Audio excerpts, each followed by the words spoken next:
A massive welcome back here from the Bigfoot Express Freight 700, the 4-hour endurance race here for the South African Endurance Series. We're in East London at the East London Grand Prix circuit for another exciting bit of action in the drama-filled season for 2019. It hasn't stopped yet. Literally since the word go, we've had action. We had two cars starting from the pit lane. Those two cars have had even more issues on that. The change of engine on the 333 car of James Forbes and Fritz Kleinans had a bit of an issue. They then cracked the block on their second engine, which they borrowed from Rian Botma. Rian Botma now has had an engine issue, and he's put a conrod through the block of his car. So Botma and Sarel van der Merwe are now out of this as well. Two of the Ligiers out. We've got a Ferrari that's got a bit of an ailing gearbox. It's got a brand new gearbox that was flown in overnight, courtesy of Bigfoot Express Freight and Sun Moodley and his team, to get it here for Kish Patamba to get that gearbox sorted out. As soon as they got it sorted out, the third lap of action that he got out on track in, he had throttle body issues. So it's just been drama-filled. We've just seen an outright lap record broken here by Stuart White as well. Unbelievable. A 1 minute 16.076, the fastest lap ever around the East London Grand Prix circuit, set by a young man who, of course, has got a massive future ahead of him, being part of the Sauber Formula One team's development. So it's just incredible. Right now, as you join us, we're looking at, of course, the timing that's happening here, courtesy of ZA Timing. And if you want to pick up on that, it is on zatiming.co.za. We have completed 1 hour and 15 minutes. Craig Jarvis, who is Stuart White's teammate, is at the wheel of his own car, the Ginetta G57, and he now leads out by just over a lap on Nick Adcock in the 8-call 247 car. Paul Hill in the Aston Martin, who's just taken over the drive from Michael Stephen, multiple South African saloon car champion. He's sitting in third place with Mike McLaughlin in the backdraft Cobra, just crossing the line in front of me and down in fourth. Behind that is Brad Scorer, who is in the BMW, the Barron's Motorspares BMW from Bulawayo, of course, and teammate to Darren Winterboer, the man from Bulawayo. It's then Andrew Horn in sixth place for the Nash Sports Specials. Dane Angel is in seventh in the first of the official saloon car category cars, and that is the Autohouse Angel Honda Civic Type R. Trevor Graham in the second of the backdraft Cobras is up into eighth place, ahead of Dean Wilson, who's in the Gerald Wright Motorsport Sports 2000, and then it's Byron Oliver who's up into 10th place overall and looking to bring up that top 10. Charles Orangis is in 11th, but of course he will drop down the standings as they get into it. As we see a couple of the cars that were lapped earlier on, he was only out there just for the first hour and took the hour endurance championship race basically all on his own. There was no real competition for him in that McLaren MP4. So that's how it stands as you come to join us here for the second part, or in fact it's the third part of this race. We did have a little glitch in the matrix earlier on. So part three now of our action from the Bigfoot Express Freight 700 here at the East London Grand Prix circuit, with Jarvis leading commandingly out front due to the fact that his young stablemate and teammate for the weekend has done an admirable job to get that car way out in front and basically completely out of harm's way right now. But I say out of harm's way with a bit of tongue-in-cheek, because you're never out of harm's way until that checkered flag drops at the latter part of the race. And with 17 minutes over the hour done, we've still got a lot of racing to happen. And as I say that, Dean Wilson pulls in the pit lane and comes in probably for a scheduled stop there in the Sports 2000 as he makes his way down the pit lane and down towards the Wright Motorsport box. He'll probably be handing over to Gerald Wright, his teammate. They're going to do a refuel. They'll check and see if all the tyres are okay and make sure that everything is okay. You can see coming across the line is the Ginetta, following, I should say, Brad Scorer as he heads down towards turn one, Potter's Pass, and you can see in full flight that Ginetta down into lights ablaze into turn one. Potters just moving over, giving a little bit of room there to the Ginetta to get through. Good driving there from Brad Scorer, but also get an opportunity once again to possibly look at our graphic for the circuit and show you the kind of speeds and G-forces that we're playing around with here at the East London Grand Prix circuit. There it is. So if you look at it from left to right, the top part of the blocks there you can see is the G-force. The top right-hand side is the entry speed into a corner. What gear you're in is in the bottom left-hand corner of each block, and the corner speed you carry through that corner is in the bottom right-hand of the block. So if we head into Potter's Pass, you can see it's 2.32 Gs of force that come through there. You're in fifth gear. You're pretty much flat in an Aston Martin. This is based on Aston Martin's times, of course, and laps that were done yesterday. 255 k an hour entry, 220 k an hour corner speed, and probably about a 250 odd-ish exit speed heading down towards Rifle, which is the second bend. It's not really a corner, it's just a little bend in the road, and you'll get about 1.9 G's of force through there, 6 gear flat and 255 k's an hour. Fastest car we've ever seen go through Rifle, of course, would have been Gordon Connolly in his Cowan Signs Jaguar in the old Westbank modified days. In fact, Westbank V8 supercar days, and he went through that 302 k's an hour on GPS, so showing that he's got what it takes. Then you get into Cocobana, the bottom corner on the bottom right hand side of your screen. You can see it's a little bit of a more difficult corner. Second gear, 2.5 G's of force and 158 k an hour entry speed into that one as you get on the brakes, and then get a chance to see what's happening as you corner through there relatively slowly, even in an Aston Martin, just over the 60 k an hour mark. Behind that, you head onto the beach straight. The beach straight will take you up to about 230 k's an hour into Gate Corner. You carry the corner speed through there about 120 into the S's, and then through the S's you go and accelerate up to about 130, 160 through the sweep, and back to about 230 k's an hour as you get to Beacon Corner, the final corner here at East London Grand Prix Circuit, to come across the line and complete a lap in anger. So that's what it looks like from East London Grand Prix's point of view, and the kind of speeds and G-forces and gear ratios that these guys are running in these magnificent endurance cars. So we're into hour and 20 completed, and now things should be sort of settling down for a little while. We've had a couple of cars come in for their scheduled pit stops. We've got a couple of cars still to do some scheduled pit stops, but the drivers that are out on track right now will all be thinking to themselves, okay, well, I don't need to push it. And you heard that from Stuart White if you watched part 1. You don't need to push lap record pace right now. It's now consolidating, making sure that you've got enough in hand to get you to the end of the 4 hours of racing that are scheduled here for this round of this championship. No changes in the top 3 as this stage. One thing we're going to be keeping an eye on, though, is Brad Scorer's ability to maybe close down on Mike McLaughlin. Andrew Horn staying ahead of Dane Angel. That's a nice little fight there between sports cars and purpose-built South African-made sports cars from the Nash stable, and fighting with the Dane Angel Honda Type R. Trevor Graham also there in 8th place, ahead of Byron Oliver, and of course Gerald Wright now into the top 10, even though he's just made his pit stop. Colin's down in pit lane though. He's got some action for us. What's happening, Col? Problem. Kishore Patamba, you standing next to your car, not so lekker. What's going on? We had a gearbox failure yesterday. We had a new gearbox brought in, fitted in just so we can do a few laps. We've gone out, unfortunately it's stuck in gear and now it doesn't want to select at all. And do you think you guys can fix it? Well, there's still 3 hours left, so we've got to try our best. You've got a hell of a team here, and the guys never ever give up. That's the spirit of endurance racing. Absolutely. And again, we've got to go until the flag. And you've got to keep us entertained with the sound of this car. Absolutely. It's a beautiful sounding baby. A baby. Good luck, and I hope they get it repaired. Thanks, man. Right. The other part of our job, which is not so lekker, is we generally talk to Oaks when they've got not such lekker news. We're going to go down to today's fastest Italian. And Ramona's in his car.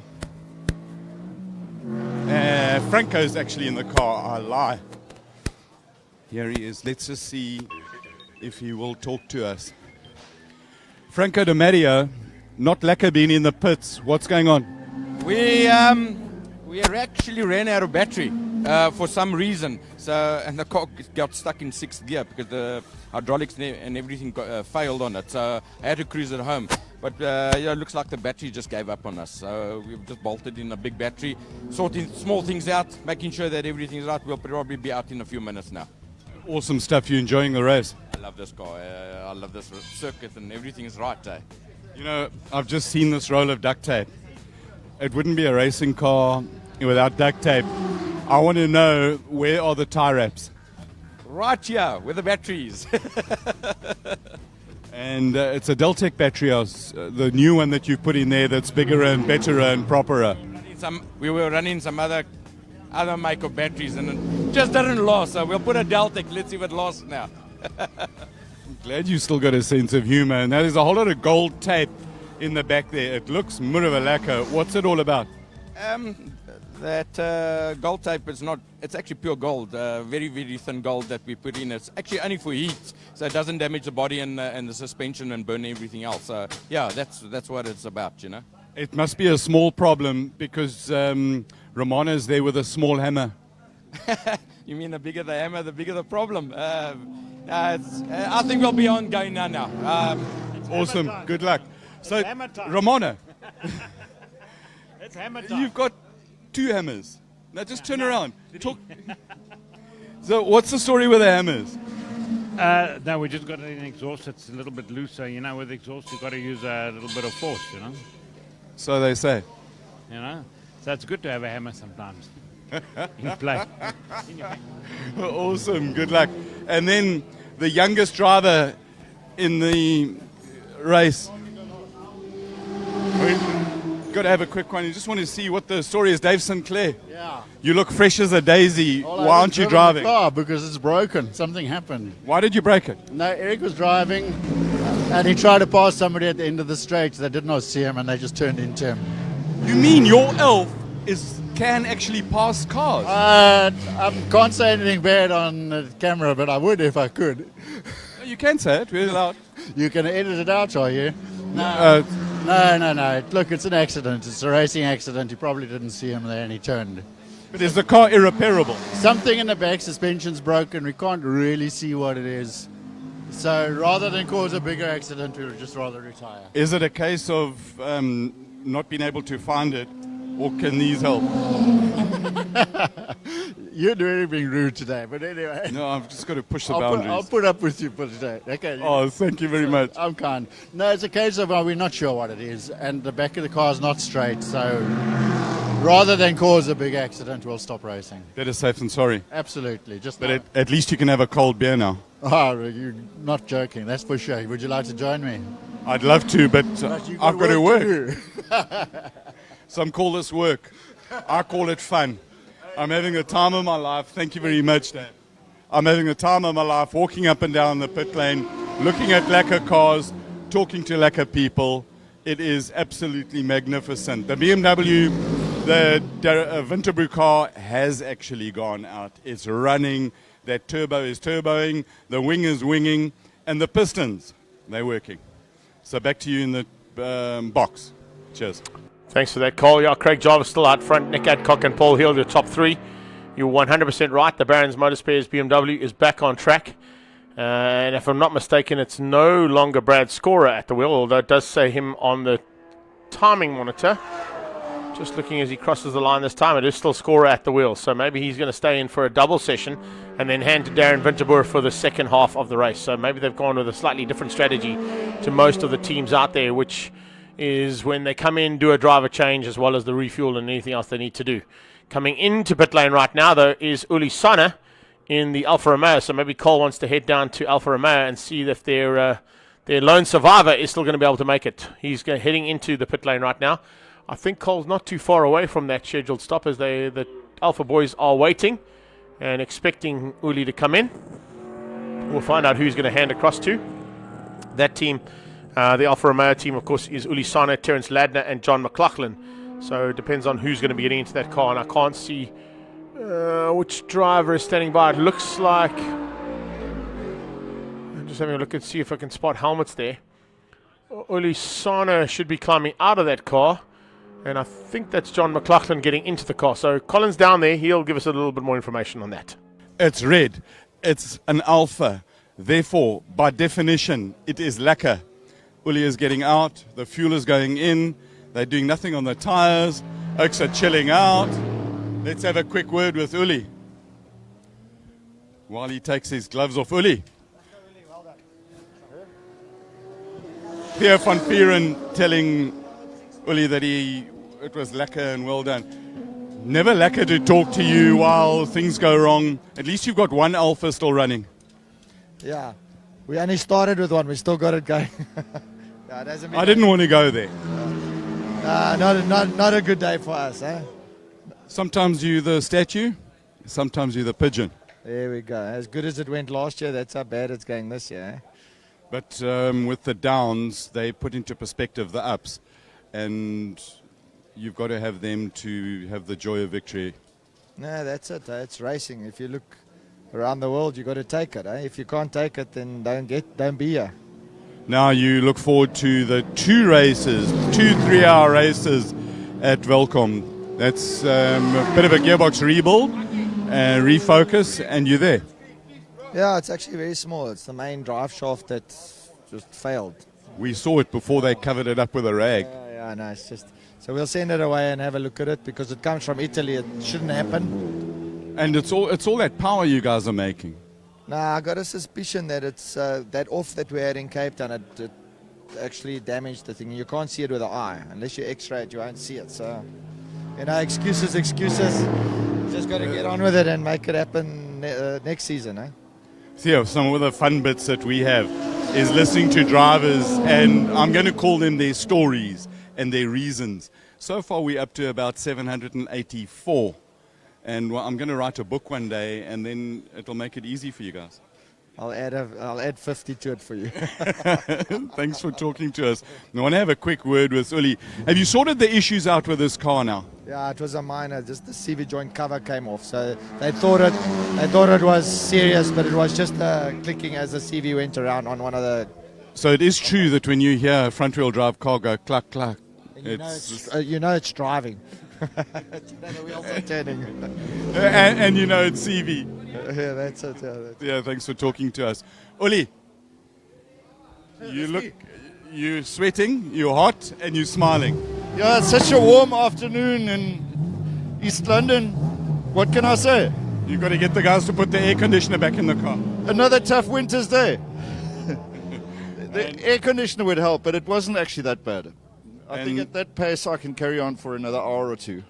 And right, so you done for the day? Hopefully. I'm done. The other guys are now driving, and I'll only not be done if one of them has a problem. Awesome. Well, we hope that doesn't happen. Me too. Yeah. Thank you very much. Thanks, Uli. Right, let's go. We got some more action here, and we know there's action. There are clues in life, and I've got to keep my eyes up the pit lane because there are a lot of chirps about me getting in the way. The dogs, the dirty dog racing.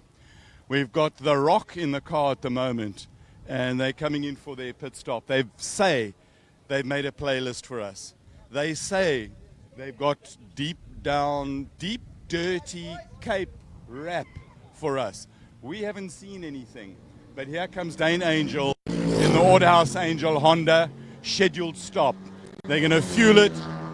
They're not going to put tires in it. They're going to do a driver swap, I think, or not, because I don't see a replacement driver.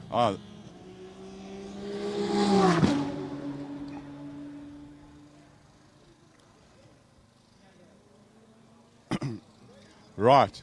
They are having, there goes the driver. And he's coming back. Dane, The Rock is thirsty. Jared, how long can he drive for? Yeah, he can still go for a while. We're just playing it safe at the moment. So he's still going to go out for. We haven't quite worked out how long he's going to be out there for yet. But yeah, at the there's a bit of art in there. And the rule for how long he can drive for? Well, each driver has to do a minimum of 45 minutes, so we still got plenty of time to play with in terms of me getting in. And of course, he's a gym bunny and a fitness freak and a beast of note. They don't call him the Hulk for nothing. It's not Dwayne The Rock Angel for nothing. I mean The Rock. Yeah, I mean, so... Right. Dwayne The Rock goes out. You happy with the stop? Yeah, everything is smoothly, so no issues there, so... Yeah, happy. Good stuff. Let's go and talk to an official here, because officials who are official, are you happy with that? You're officialing in that stop. It's a good stop.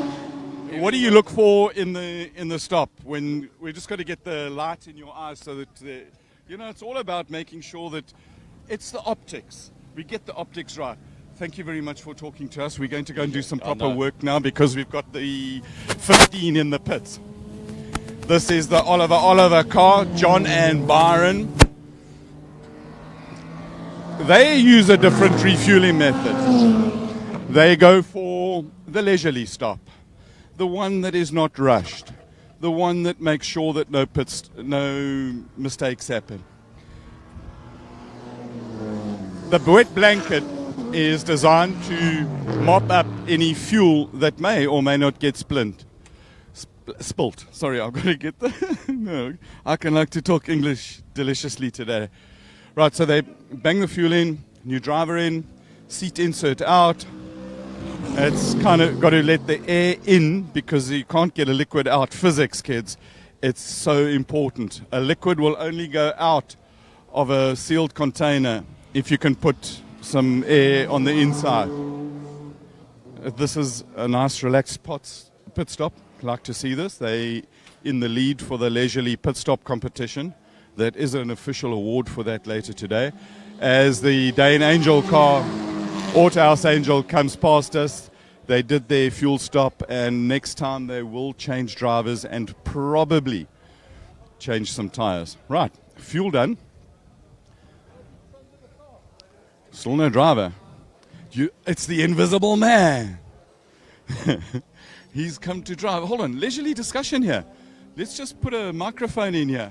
You're coming along there, you'll see an oil slick. You'll see an oil slick all the way down the center of the road there. All right. So just watch out, and it goes all the way through the complex, and the oil ends on that corner where there's a Ligier that's crashed because it's a blown engine. So there's oil from there all the way through the complex and out the other side, but you can see it. It's visible in the middle of the road. There's oil all over the place. They thought I wanted to interview them. No, it's so cool when you just have a little bit of a chit-chat. It's about that time of race. There's a whole lot of... The leisurely pit stop continues. They have won the leisurely pit stop competition. Patrick, come with I. Because down here, the number one car, the 8-call car, looks like it's coming in for a pit stop. There were clues. Let's talk to the senior engineer, Dr. Engineer Noons. Craig, is he coming in this lap? Sorry? Is he coming in this lap? We've got a pit window, so we're going to just see, we're going to utilize that pit window to pit. So we're leaving him out as long as possible. For those of us who are a bit dwarf, can you explain what this pit window story is about? We were trying to minimize the number of pit stops, so we don't want to do too many pit stops. So we want to ensure that we can finish the race with as minimum pit stops as possible. And in your case, your ideal number is 1. 1 would be ideal. Is it going to happen? It could be tight. It's going to be tight. With the safety car that we had, it does give us a little bit of extra, so we could do it. We could, but it's going to be tight. How tight? Sharks wrecked him in a power dive tight? Or... The shark comes scuba diving, and I've just seen it tight. My apologies. With that, in the box, they are tight. Gregory. Yeah, and Gary as well. So Gazza, so far so good for this race, but a bit of a race of attrition, buddy. The first half an hour of this race was just chaos. There were cars going off left, right, and centre. There was broken bits and pieces which were all being sorted out, but things have started to calm down a little bit. Yeah, it has, and it's calmed down into a very exciting race. In fact, you're having a look at lap records being set, and now we're watching that beautiful Aston Martin going out there. Young Michael Stevens was in it earlier, setting a blistering pace in that car. Yeah. And now we got the older man, Mr. Paul Hill, in there. And I don't know if you've got a time on him. Yeah. We got everything here, but you got to just play around with my computer here because I got live timing, I got social media feed, you name it. I've got lots to play around with here. If you look at the way things have gone so far, there we stand. Craig Jarvis, he's currently lapping in the 20s. Yeah. Nick Adcock in the 22s. Paul Hill in the 25. That's not too bad. But Michael was doing 19.4s. Yeah, but Paul Hill is what you and I would know as the gentleman driver. Yes. Michael Stevens is the goer. Yeah. Now, at doing 25, he's only been out there 3 or 4 laps. We've got to give him a couple of times. I reckon by the time he's been out there for 5 or 10 laps, he'll start picking up the pace quite a bit. Get into the rhythm. That's right. But then not only that, we've got 2 Nashes. They started the race and they're still both running very well. Yeah. Which is very exciting for a locally produced motor car and staying in there. And one of them is actually Index of Performance Challenger at the moment. Yeah, no doubt about it. If you look at Andrew Horn and Howard Blake's times, they're pretty much spot on in terms of each other's driving ability. And sitting 6th place overall, The second car is in 10th place overall. So you've got two of those Nash Sports that finished second and third at Swartkops. Correct. In the top 10. So as this race unfolds, the reliability of those Nashes have been pretty much unmatched amongst other cars out there when you look at the attrition rate so far. Yeah, but besides that, we've also got people sitting from all over the world watching us. I reckon the rest of the world must be on strike while we go broadcasting. Yeah, look, there are a couple of people that they've gone to sleep. We're not quite as late as what we were last year, where we had a lot of interaction because there's a lot of guys around the world that have either just woken up or are going to sleep. I know all the people that were watching in New Zealand and Australia have sort of said their farewells and catch you guys later, and they'll probably watch the feed a bit later on. But I did have a question coming in. Maybe you can answer it as well. I tried to get Colin to get an answer for us. Simon Morris came and joined us, and he was asking about the amount of hours that you're allowed to drive as a driver and how much you have to drive before you have to change. We've seen Dane Angel out there for nearly hour and 40 minutes. Yeah. What is the legality there? How long are they allowed to drive for before they have to make a compulsory change? Maximum 2 hours. Okay, so each driver can do 2 hours. Yeah, so what you might do is find Dane Angel coming for a pit stop, probably tap up with fuel, purely because of the situation they're sitting in. Their closest challenger, unfortunately, is out of the race. So they've got the game on their side, really. So they did not a splash and dash, but a bit of a top-up and going out. And he'll probably come in around about 30, 40 minutes' time. The same with Howard Blake and what's his name? Andrew Horn. The Andrew Horn car. We know that they're doing one stop, so that gives them a 2-hour limit that they'll come in and change that car. And I think similarly with the second Nash, because those boys are actually in a good race together with them. But, you've got other things. Bradley scoring them out there. He also stayed in the car. That's right. Didn't change to Darren, You watch a lot of guys are playing this one-stopper strategy. But with the way this track has been treating us this weekend, I wonder who's going to be caught out in the last 10, 15, maybe even 5 minutes of the game, man. Listen, in the hour endurance race we did just before this, in that incredible historic one, 3 minutes to go, we had a problem with a Porsche spinning out, and he lost second place with 3 minutes to go by spinning out a Copacabana. That's the way the game goes. It can unfold into complete, absolute chaos or drama by the time we get to the checkered flag time. And that's only in, 2.5 hours time still. So there's still a huge amount of work to be done out there by the teams, by the drivers, and of course by our crew too. Correct. And it's amazing to see how many of certain people's fathers are watching. Like Mr. Michael Stevens has been online. I saw Roger. Yeah, Roger's been there, yeah. He's cheering on, and a couple of the guys hanging around Reds. I thought the guys are racing in Red Star, but they're watching us. Yeah, no, that's what happens, bud. We put on such a good show that they want to watch us from all around the world. And even if they're racing at Red Star, they still want to check out what's going down here. Yeah. Particularly after all the action we had in the start. And, of course, the fact that we were touting a possibility of a new lap record. And that's just a mind-blowing event to be involved in. It's a great honor to be on the microphone. At the same time, you see a young man that has got a massive future ahead of him go and do an incredible lap time of 1:16.076. Yeah. That's fast. That is very quick. And besides that, yesterday he was out in practice and that sort of stuff, and he got into the 15s too, but it wasn't in qualifying and it wasn't very well. So unofficially one of the fastest cars ever around. The fastest car. There's nothing better than that. As he said that he goes past us. Now that's Craig Jarvis. Craig Jarvis in the car going down. And he's on the way down there. And to all of those, unfortunately, that have gone out, that beautiful Lamborghini of Simon, Murray and Gavin Cornier, my heart goes out to those guys. And I know that Simon actually flew in late last night, and I'm not quite sure whether they stuck around the airport and took the same plane back out again. Yeah, good possibility. I know they're not in town.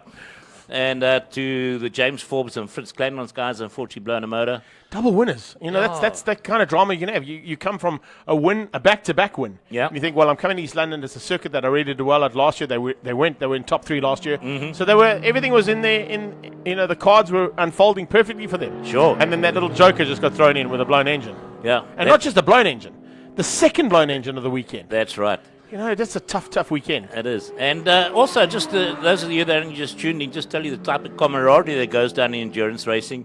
Yeah, we have the guys from BigFoot Porsche sitting down there. We have a Ferrari that gets a gearbox problem. We have a, what do you call that other car? A Porsche with a braking problem. Yeah. A couple of guys jump together, and next one, BigFoot is actually freighting the stuff overnight into town to get them onto the track, put in those spare parts, and actually end up racing. Yeah. And that's mind-blowing. That's the camaraderie. Now, the gearbox came from Starry Motorsport.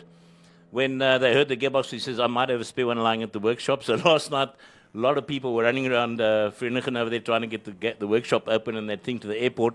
And I've taken my hat off to them. They got it in time that Ferrari could actually start the race. Yeah, and on time as well. Yeah, that's I right. mean, literally, I think he had about an hour to play with. So they changed the Ferrari 360 Challenge car in less than an hour to get it ready to go for the start of this 4-hour endurance race. BigFoot Express Freight, of course, the main sponsor here. So it just shows you the kind of work that they get together and can do as the organisation that is underneath Sun Moodley and his ability to sort of do the unthinkable. That's right. So yeah. hats off to them. Well done for that. And, of course, then take into account that you had Sarah van der Merwe and Rian Botma, who unfortunately have also just retired, with a Conrad going through their block. Yeah. Now, the spare engine they had Yeah.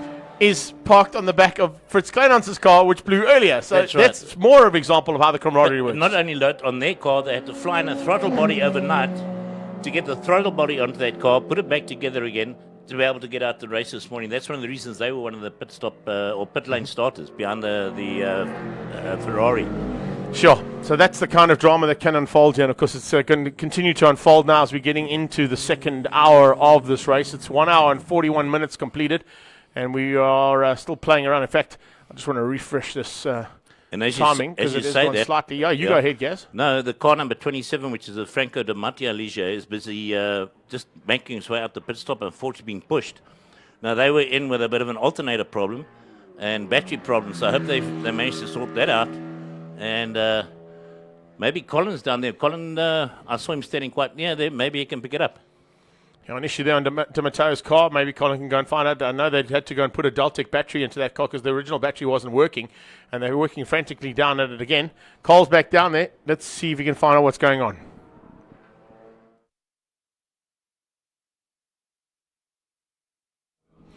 All right, we're going to wait for Colin to get that all sorted out. As soon as he gets that sorted out, we'll go back down to him. But you can see him just getting everything sorted out there for the interview and giving them a chance to get that car back into the pit box. They have to work in the pit boxes if they're doing any repairs to the car. That's correct. Looking at Bradley Scorer in as well, there, Gaza, in the pit lane. A little bit further back on that pit lane shot. We can't really pick it up from the angle we're on right now. But we have got the BMW in there from Barron's Motorspace. Yeah, and sorry, just from my side, understanding what production's saying to us and things that are going on downstairs and the connectivity of the track, I feel exactly like some of the race teams are feeling right now when things are not going 100% the way you want them to go. But we'll stay with you guys and we'll bring it to you and keep you all informed. Okay, well, before we go to Colin there, Craig Jarvis ahead of Adcock Hill and McLaughlin with Andrew Horn in the top 5. Colin, you've got some information there from De Matteo's car. Well, you've got a whole bunch, right? But let's start.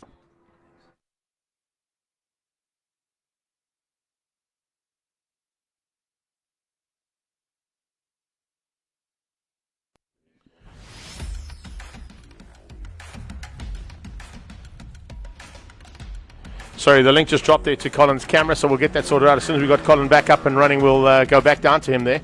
But action continues on track, and it's just circulating at this stage. Not really any big issues at this point, other than maybe trying to get the dust off my timing monitor, because now it's just getting more difficult to see. But we work around things here, you know. That's why we carry Oakley sunglasses bags in your pocket, so that you can clean a laptop screen if it's absolutely necessary to do that. Craig Jarvis out front though, Nick Adcock in second, Paul Hill is third in the Aston Martin. It's Mike McLaughlin on their tail and Andrew Horn behind that. And then, of course, looking at Trevor Graham, Dane Angel, Gerald Wright, John Oliver, and Brad Scorer, the top 10. Scorer just into the pits, so he's lost a little bit of ground there while he's in pit lane. But speaking of pit lane, Colin's down there. Let's see if we get his link right this time.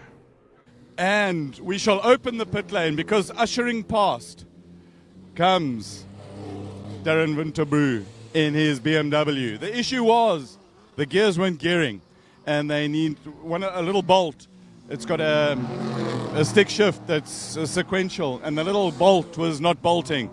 So they fitted a new one, and it's all got sorted. These are the chilledest guys in the world. They're just having some lunch and replenishing their energy and making sure that they're all ready to go, looking after the next pit stop in the Aston Martin, and some of them are getting thirstier than the others. The problem with the De Matteo car is the battery isn't batting. Electrical problems. We thought Eskom had big issues, but I tell you what, we got major stuff going down here. Franco's still in the car, They tried to push it. It's not Franco, it's Romano in the car. Franco's busy working hard to try and get it fixed. We're not going to try and talk to him now because he's otherwise engaged. They've got lots of duct tape out, but I think they need a bigger hammer to fix this problem. They are having a look at the alternator belt, and the issue with this thing is that it sits right at the front of the motor and it's just about fully inaccessible unless you come from a planet far, far away where they have very, very long fingers. And Patrick, we're going to go and have a look at the backdraft. That's not doing so lekker either. And while we walk up the pit lane, these guys, they have the A for Effort award. And in my races award kind of thing, Tony Martin has got some back issues that he's working through, that his granny told him that how to solve them. We've got it as a silver helmet. If it's silver, it's the Silver Fox, Tony Martin himself. He even has his seat back matched for it. Didn't have the seat in, so he's not going to be comfortable, not going to be able to reach the pedals because Mark is a little bit taller than him. Right, the fuel is in and the backdraft will go drafting again as it goes down. Now we know that the Ligier is nearing, their calculations a little bit earlier said that they needed to go just over 2 hours on this tank of fuel before they came into the pits. It's very, very tight, a fine calculation that they've made, and they want to make one pit stop to minimize the park time. Right, when Tony drives this thing out, we're going to talk to Mark, who's just checked stuff. Tire is lekker. Mark, was that fun? Yeah, good. The car's good. The car's really good. It's been really well behaved. You know, we set a pace that we thought we could run with a full tank. And we didn't hurt the tires. And obviously I wanted something left for Tony and I just give him a bag of bones. So the car responded really well. As the tires are wearing, it just, our pace we chose was really good offset with the weight saving on the fuel. So yeah, it's good. And you're happy it can run till the end? Are you going to hang Tony out to dry till the end, or are you going to give him a break just before the end? I'm not sure. What is the time? How long have we been out for? It's a very good question. I guess we're close to 2 hours. And I think Tony will just, he's an endurance expert. He would have gauged now the time it takes, and Tony will be able to manage it just with fuel consumption on his lap times. You know, you pull the lap time a bit to conserve. You know, dropping a tenth here or there is obviously a lot better than coming in for a stop. But I'm sure you'll see Tony in his true form now. Was it you who had an issue with the little flat green car? No. So you're claiming complete innocence. He calls a backdraft causing trouble for them, but it wasn't you, must be the other one. I hope so. If it was me, I don't even know about that. But I only saw him once down the straight, and I think we're pretty good. They said it was the red one. The voices in my ear tell me it was the red one. Let's go with the red one then. Must have been Brian Martin driving there. Brian's not in there. There he is. But yeah, thanks. Yeah, good. Thanks for chatting to us. Let's just have a quick word. Brian, are you ready to drive? I'm getting ready, eh? Car's coming in now. Now or now? No, he's on his way. You better go and put a crash helmet on. The great South African saying, now, or just now. We never know what now is. But what I do not like is to start off the sentence with now. The Alpha is still, they're basically putting it together to take it home. We showed you earlier the input shaft. Freddie, it's proper FUBAR, huh? No, it's Can't you weld it? It's not repairable. We tried, but it doesn't want to last. Freddie, they say that you can fix anything. I can, they say so, but unfortunately today we've got 2 cars broken already, and both we can't fix. Given enough time, you'll get them ready for the next race. Yeah, no, obviously, it's one of those things, it's a thing that you say how long do you run it, So Just before it breaks. yeah, just before it breaks. So now we know, we can calculate the mileage and say, okay, now we know how long it takes before it breaks. Lovely. Thanks as always for talking to us, Freddie. Okay, pleasure. Freddie, normally a man of few words. Sometimes he talks even less than Henny van der Linde. And that is not a lot. Now we see Nick Adcock is about to come in because Michael Jensen is helmeted and there's a yellow flag. So this is the window that they were talking about, the opportunity to lose the least time and distance on the track. So it looks like he definitely is coming in. And there he goes past. Right, so it'll be one more lap before he comes in. Safety car is out. Greg, I'm going to talk to you very quickly, but you've got about an hour 30 to come back for this pit stop of the Adcock car. No problem. An hour 30, I'll take my time. It's not a problem. So an hour 30, I'll just tell you that current ambient temperature is about 26 degrees Celsius. So we've got track temperatures of about 45 degrees Celsius right now. And things are looking pretty good here at the BigFoot Express Freight 700. I understand Colin meant a minute 30, but yeah, we are expecting that Adcock aid call 247 Ligier to come in. And I can tell you that things are going so well here that, I mean, even my granny sore back wouldn't be finding it difficult to be around this track right now. And we found that out already with Tony Martin and his ability with his sore back to get into a car. So Tony Martin is in the car right now doing a super job. And you heard from Mike McLaughlin that he's expecting him to just nurse the car home. Speaking of nursing the car home, Aston Martin is coming into pit lane, so Colin will be standing by at the bottom of pit lane. Cole, you're about to get pretty busy in pit lane, bud. Paul Hill is coming in. I don't know if this is a scheduled stop. It should be around about the time that he should be coming in because it's nearly on the hour. And, of course, we're going to hang on to the pit stops, these crucial ones, before we jump in. Here they come. It is a scheduled stop. They looked for the window and they said if there's a yellow flag, then they definitely come in. So Paul Hill is coming in for the stop and Michael Stevens going to get in. They're going to fuel it. He's going to turn the car off. And then coming into the background, we've got the number one car, which is the aid call Ligier. There's a bit of a drama here. I'll tell you what we want to do is this is a little bit slow. So, Pat, we've got the one car, and that is Nick Adcock getting out, Michael Jensen going in. I'm going to look between these two over here because the next pit stop that's happening is way up the end there. The Janetta's coming in, and they're going to change wheels as well. You can have a good look at that. So they've got some new tires ready for the Ligier, the number one Adcock car. Michael Jensen has got in the car. The Aston Martin, they're going to refuel and also put some tires on it. So Patrick, while they're busy getting Jensen in here, come focus this way, Patrick, and we can have a good look. Brand new sticker tires, sticker Pirellis going on. I love the sound of the rattle guns in the morning.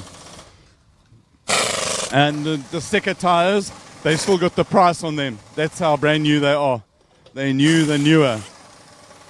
And they genuinely do have stickers if you just get an idea. The Pirelli P0 is going on. Now, the other thing is when the Ligier is ready to rock, he's going to bolt out of here really quickly. Two different kinds of air guns being used here. The music, right. Bit of an issue there. Airline has just come loose from a gun, kink it, and the air stops. Fuel is in, new driver is in. Owner, driver is out. They're busy changing the right-hand side tires over here. It sounded like there was a bit of an issue on the left-hand side tire, and I'm busy looking up the pit lane there to see if the Ligier's come in. Hasn't come in yet, so he must be behind the pot. Right, we need to get out of the way. Michael Stevens will bolt, leaving a clear angle over here. Careful. We've got a car coming here. And there's a Blake Horn car. Right, Cole, sorry to jump in there, but we do have a situation. Safety car has been deployed as well, so we must have an issue on track. We were so busy with the action that was happening in pit lane, it looks like there was a bit of an action-packed maneuver out on circuit. Trying to pick up exactly where it is. Got my good friend Ivan looking out there as well to see if we can spot where that problem is. I don't see yellow flags in the complex, So I must assume it's down at Cochabana. There's some flags waving at Cochabana there, and possibly at the top of in fact on the back straight. So if we get a camera shot of the back straight heading up towards Beacon, there you can see the incident. And I don't know if we can zoom in on that car. It looks like it might be the backdraft Cobra. It might be the Cobra that's involved there. I'm looking on my screen, but it's a little bit too far away on the screen. I don't know if we can zoom this camera in.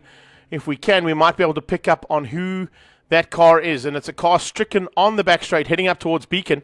There's also some yellow flags down at... okay, that's just not good, hey? If it's run out of petrol, then it means they haven't timed their window to perfection. The fuel issue... I see the Janetta in as well at the same time. They've definitely timed it to perfection. So it's Craig Jarvis now in pit lane handing back to Stuart White. And that refueling is going to be done. But there you can see it is the backdraft Cobra. It's the red one. It's the red one that was being piloted by Trevor Graham and was going to be handed over to Brian Martin. But I think they've just missed that. They've just missed that window of opportunity there, Carl. So you can see it's vital to ensure you get in before you run out of fuel. Right, Craig Jarvis has just got out of the car. Craig, before you run away, that was Craig. They had a great opportunity there. You had a great opportunity for, with the safety cars, giving you the opportunity to come in and change tires and not lose a lot of time on track. Everything good with the car? Car's going perfectly. It's getting a little bit tail happy, so they're changing the tires. And we were ready to do a pit stop now, yeah. So it looks like they're going to take quite a long time. And you got one more pit stop to make? Yes. After this. Awesome. You look hot, you look sweaty, you look tired. No, I'm actually quite fresh. Well, because you're an athlete, a finely honed and tuned athlete. I'm battling to hear you. You're a finely tuned and honed athlete. Exactly. Thanks for talking to us, Craig, and thank you for laughing and sharing a sense of humor with us. Right, guys, that's about the action that we've had. Colin, come back to me quickly, bud. We got... It's busy, it's fun, it's kind of lacquer. We're going to go... Thanks, Cole. Yeah, you can a see... little bit later, I want to try and talk to Sarl and Rion Botma. But for now, Greg, take it away. Thanks, Cole. Okay, there we go. Officially back from Colin now. As they come onto the back straight, you can see the second of the backdraft Cobra is going to be taken back into pit lane on the back straight, heading up between the big right-hand sweep and, of course, Beacon Corner. Tony Martin is into pit lane. I'm not quite sure why he's come in. McLaughlin's waving him through. Maybe he just had a miscommunication on which backdraft Cobra they're talking about as to who'd run out of fuel. So maybe he thought he had to come in for a splash and dash and they hadn't given him enough fuel into that backdraft Cobra of Tony Martin's. It's the one of Brian Martin who's waiting for it, actually. Trevor Graham at the wheel and Brian Martin standing by to get into that car. But they've got to get it back into pit lane now behind that Toyota Hilux that it's being towed behind. So a little bit of drama here into the second part of this race. And, of course, as things are going right now, under safety car, it's not a bad plan because there's not much action in pit lane other than that changeover. That we give you a little bit of a break and maybe come back to you in a few minutes' time with part 3 of this incredible bit of action. Okay, we're going to go down to the pits first. Colin apparently has got something down in pit lane, and then we'll be heading off after that. Cole? The red backdraft ran out of petrol. How do you guys run out of fuel? We're not sure if it's petrol, Carl. It could be alternator. He's telling us now the alternator light's on. It's a big red light. Yeah, the big red one, yeah. Okay, cool. How soon will you know what it is? Change alternator now. Right, they're going to change the alternator, they're going to put some fuel, and they're going to change the driver. So for now, from the pit lane, talk to you later. Bye. Thanks, Cole. Yeah, and for now, from us up here in the commentary booth as well, join us in about 5 minutes' time on part 3 of the Bigfoot Express Freight 700 here at the East London Grand Prix circuit. We're about to go racing again. The safety car is in, but we'll be back with the racing in a few minutes' time. From myself, Greg Mullen, we'll see you soon.